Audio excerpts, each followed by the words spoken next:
Hi friends, இன்றைக்கி நம்ம சேனலில் பூஜா வெசல்ஸ்லாம் க்ளீன் பண்ணுறதுக்கான டிப்ஸ் அண்ட் அந்த பவுடர் எப்படி ரெடி பண்ணுறதுன்னு பார்க்கலாம். நம்ம மார்க்கெட்லலாம் அந்த பவுடர் இல்லை லிக்விடெல்லாம் 100லேருந்து 200 ருபீஸ் வரைக்கும் விற்கிறாங்க. ஆனால் நாம் ரெடி பண்ண போகிற பவுடர் வெறும் 20 ருபீஸ்லேயே பண்ணிடலாம். சூப்பர் மார்க்கெட்லலாம் சபினா டிஷ் வாஷ் பவுடர்னு விற்கும். அது ஒரு பேக்கெட் வாங்கிக்கோங்க. அது ரொம்ப நாளைக்கு யூஸ் பண்ணிக்கலாம் வச்சு. அது ஒரு ஸ்பூன் எடுத்திங்கன்னா சால்ட்டு நம்ம வீட்டில் இருக்க சால்ட் 2 ஸ்பூன் எடுத்துக்கோங்க. ஹாஃப் லெமன் வந்து வேஸ்ட்டான லெமன்னா கூட பரவாயில்ல, ஒரு ஹாஃப் லெமன் எடுத்து புழிஞ்சிக்கோங்க. இந்த மாதிரி பேஸ்ட் கன்சிஸ்டன்சிக்கு வந்ததுக்கப்புறம் அதை எடுத்து அந்த வெசல்ஸ்லாம் அப்ளை பண்ணி ஒரு 5 மினிட்ஸ் வந்து அப்படியே ரெஸ்ட்டில் விட்டுருங்க.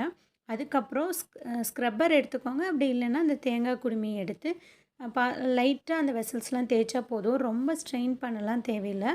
தேய்ச்சிட்டு வாஷ் பண்ணி பாருங்கள், நல்ல பிரைட்டாக இருக்கும்.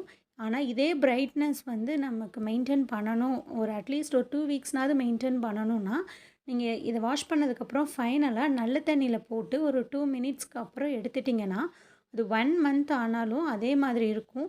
அந்த க்ரீன் கலர்லலாம் கார்னரில் ஃபார்ம் ஆகாது. இந்த டிப்ஸ் ட்ரை பண்ணி பாருங்கள், ரொம்ப யூஸ்ஃபுல்லாக இருக்கும். ட்ரை பண்ணி பார்த்துட்டு உங்கள் ஃபீட்பேக் ஷேர் பண்ணுங்கள் ஃப்ரெண்ட்ஸ். இந்த வீடியோ பிடிச்சிருந்தால் like, share and subscribe. Thank you.